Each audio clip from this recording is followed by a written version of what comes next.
ವೀರಶೈವ ಧರ್ಮದಲ್ಲಿ ಪಂಚಪೀಠಗಳ ಮಹತ್ವ ಅಪಾರವಾಗಿದೆ. ಈ ಪಂಚಪೀಠಗಳನ್ನು ರೇಣುಕಾ ಆಚಾರ್ಯರು ಪ್ರಮುಖವಾಗಿ ಸ್ಥಾಪಿಸಿದರು ಅಂತ ಹೇಳಲಾಗುತ್ತೆ. ಈ ನಿಟ್ಟಿನಲ್ಲಿ ಇಂದು ಹುಬ್ಬಳ್ಳಿ ತಾಲೂಕು ಸುಳ್ಯ ಗ್ರಾಮದಲ್ಲಿ ಪಂಚ ಮಹಾಪೀಠಾಧೀಶ್ವರರ ಒಂದು ಅಡ್ಡಪಲ್ಲಕ್ಕಿ ಮಹೋತ್ಸವವನ್ನು ಇಂದು ಸುಳ್ಯ ಗ್ರಾಮದ ಸಮಸ್ತ ಸದ್ಭಕ್ತರ ಸಮ್ಮುಖದಲ್ಲಿ ಹಮ್ಮಿಕೊಳ್ಳಲಾಗಿದೆ. ಈ ನಿಟ್ಟಿನಲ್ಲಿ ರಂಭಾಪುರಿ ಜಗದ್ಗುರುಗಳು ಇಂದು ನಮ್ಮೊಟ್ಟಿಗಿದ್ದಾರೆ. ಅದರ ಜೊತೆಗೆ ಕಾಶಿ ಜಗದ್ಗುರುಗಳು ಕೂಡ ನಮ್ಮೊಟ್ಟಿಗಿದ್ದಾರೆ. ಈ ಒಂದು ಪಂಚ ಪೀಠಗಳ ಮಹತ್ವವನ್ನು ಅವ್ರ ಜೊತೆಗೆ ಮಾತಾಡಿ ತಿಳ್ಕೊಳ್ಳೋಣ. ಭಾರತೀಯ ಸಂಸ್ಕೃತಿ ಬಹಳ ಉತ್ಕೃಷ್ಟವಾದಂಥದ್ದು. ಈ ಪವಿತ್ರ ಪುಣ್ಯನಾಡಿನಲ್ಲಿ ಹಲವಾರು ಧರ್ಮಗಳು, ಮತ ಸಂಪ್ರದಾಯಗಳು ಬೆಳೆದುಕೊಂಡು ಬಂದಿವೆ. ಅವುಗಳಲ್ಲಿ ಅತ್ಯಂತ ಪ್ರಾಚೀನವಾದಂಥ ವೀರಶೈವ ಧರ್ಮ ಒಂದಾಗಿದೆ. ಪರಶಿವನಿಗೆ ಪಂಚಮುಖಗಳು.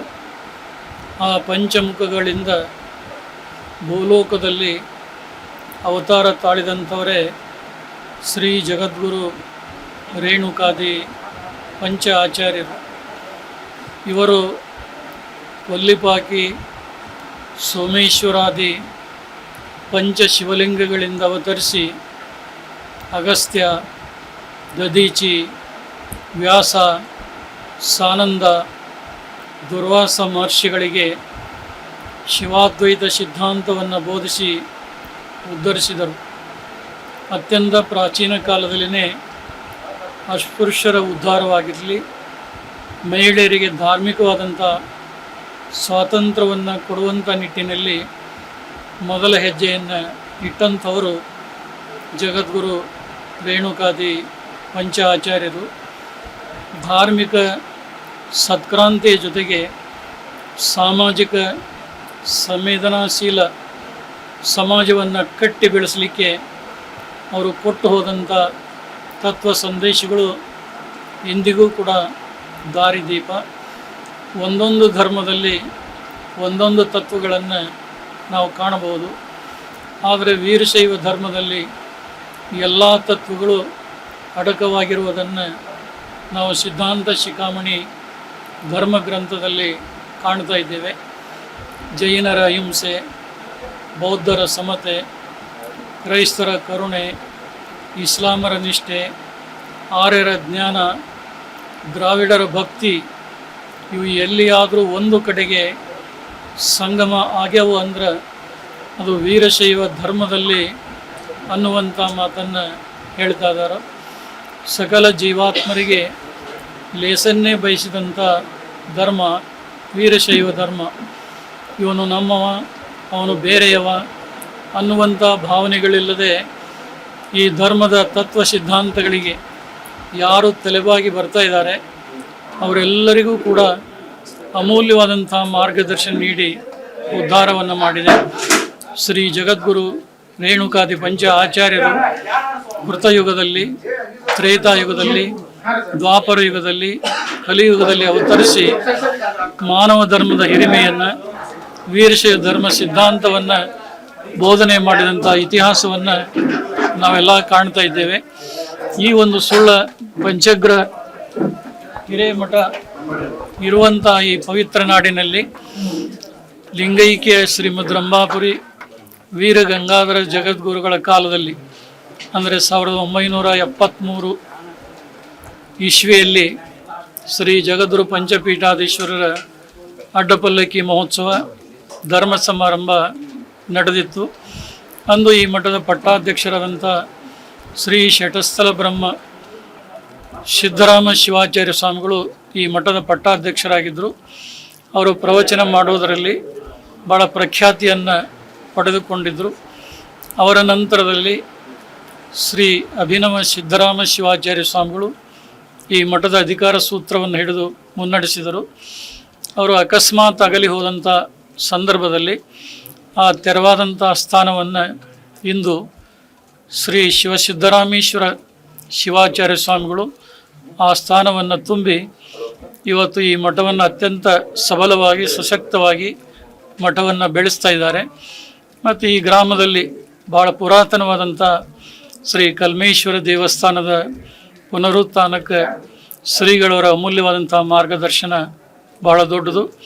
ಅದರ ಜೊತೆಗೆ ಮಠದ ಪರಿಸರದಲ್ಲಿ ಭವ್ಯವಾಗಿ ಸುಂದರವಾಗಿ ನಿರ್ಮಾಣಗೊಂಡಂಥ ಶ್ರೀ ಗುರು ಸಿದ್ದರಾಮೇಶ್ವರ ಒಂದು ಮಂಗಲ ಭವನವು ಕೂಡ ಇವತ್ತು ಜಗದ್ಗುರುಳ ಇವರ ಅಮೃತ ಹಸ್ತದಿಂದ ಲೋಕಾರ್ಪಣೆಗೊಳ್ತಾ ಇರುವಂಥದ್ದು ಸಂತೋಷದ ಸಂಗತಿ. ಮತ್ತು ಈ ಸುಳ್ಳ ಗ್ರಾಮದಲ್ಲಿ ಯಾವ ಜಾತಿ ಮತ ಪಂಥಗಳನ್ನದೇ ಈ ಮಠದ ಮೇಲೆ ಮತ್ತು ಕಲ್ಮೇಶ್ವರ ದೇವಸ್ಥಾನದ ಮೇಲೆ ತುಂಬ ಅಭಿಮಾನ ಶ್ರದ್ಧೆಯನ್ನು ಇಟ್ಕೊಂಡು ಭಕ್ತರೆಲ್ಲರೂ ಕೂಡ ಕಾರ್ಯ ಮಾಡ್ತಾ ಇದ್ದಾರೆ.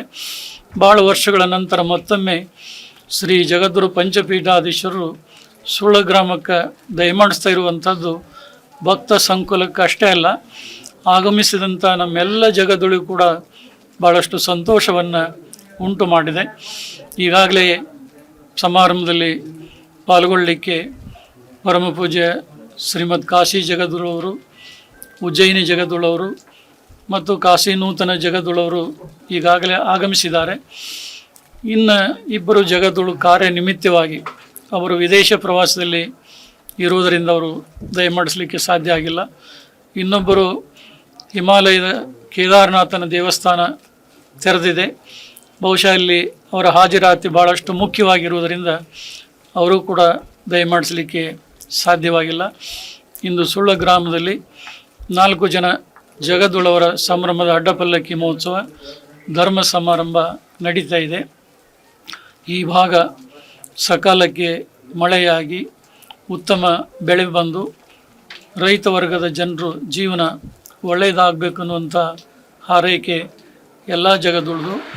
ಮೇಲಾಗಿ ಇವತ್ತು ಧರ್ಮ ಮತ್ತು ಜಾತಿಗಳ ಸಂಘರ್ಷ ಹೆಚ್ಚಾಗುವಂಥ ಸಂದರ್ಭದಲ್ಲಿ ವೀರಶೈವ ಧರ್ಮದ ಪಂಚಪೀಠಗಳು ಜಾತ್ಯತೀತವಾಗಿ ಸಮನ್ವಯದ ಶಾಂತಿ ಸಾಮರಸ್ಯದ ಸಂದೇಶವನ್ನು ಈ ನಾಡಿಗೆ ಕೊಡ್ತಾ ಇದ್ದಾರೆ. ಹೀಗಾಗಿ ಎಲ್ಲ ಭಾಗದಲ್ಲಿ ಆ ಪ್ರಾಂತ ಈ ಪ್ರಾಂತ ಅನ್ನದೇ ಜಗದ್ಗುರು ಪಂಚಪೀಠಾಧೀಶ್ವರಿಗೆ ಸಾಲು ಸಾಲಾಗಿ ಆಮಂತ್ರಣಗಳು ಬರ್ತಾ ಇದ್ದಾವೆ. ನಮ್ಮೆಲ್ಲ ಜಗದ್ಗುರುವರಿಗೆ ಎಷ್ಟು ಸಾಧ್ಯತೆ ಅಷ್ಟು ಅವಕಾಶವನ್ನು ಕಲ್ಪಿಸಿಕೊಂಡು ನಗರ ಪ್ರದೇಶಕ್ಕೆ ಎಷ್ಟು ಪ್ರಾಮುಖ್ಯತೆಯನ್ನು ನಾವು ಕೊಡ್ತೇವೆ, ಅದಕ್ಕಿಂತ ಒಂದು ಭಾಗ ಗ್ರಾಮೀಣ ಭಾಗದ ಭಕ್ತರಿಗೂ ಕೂಡ ಪೀಠಗಳ ದರ್ಶನ ಆಶೀರ್ವಾದ ಮತ್ತು ಅವರಿಂದ ಉತ್ತಮ ಒಂದು ಸಂಸ್ಕಾರ ಕೊಡುವಂಥ ಕಾರ್ಯ ನಡೀತಾ ಇದೆ. ಇಂದು ಸುಳ್ಳ ಗ್ರಾಮದಲ್ಲಿ ನಡೆಯುವಂಥ ಈ ಸಮಾರಂಭ ನಮ್ಮೆಲ್ಲ ಜಗದ್ಗುರುವರಿಗೆ ಅತ್ಯಂತ ಸಂತೋಷವನ್ನು ತುಂಬಿದೆ. ನಮ್ಮ ಈ ಭಾವನೆಗಳನ್ನು ಈ ನಾಡಿನ ಜನರ ಭಕ್ತರ ಜೊತೆಗೆ ಈಗಾಗಲೇ ಹಂಚಿಕೊಂಡಿದ್ದೇವೆ. ಇನ್ನು ಶ್ರೀಮದ್ ಕಾಶಿ ಜಗದ್ಗುರುವರು ತಮ್ಮ ಹೃದಯ ತುಂಬಿದ 4 ವಿಚಾರಧಾರೆಗಳನ್ನು ಈ ನಾಡಿನ ಜನತೆಗೆ ಅವರು ಕೂಡ ಆಶೀರ್ವಾದವನ್ನು ಮಾಡ್ತಾ ಇದ್ದಾರೆ ಅಂತೇಳಿ ಈ ಸಂದರ್ಭದಲ್ಲಿ ಹೇಳಲಿಕ್ಕೆ ಬಯಸ್ತಾ ಇದ್ದೇವೆ. ವೀರಶೈವ ಧರ್ಮ ಪರಂಪರೆಯು ಎಲ್ಲ ತತ್ವಗಳನ್ನು ಕೂಡ ತನ್ನೊಳಗೆ ಅಡಗಿಸಿಕೊಂಡಿದೆ.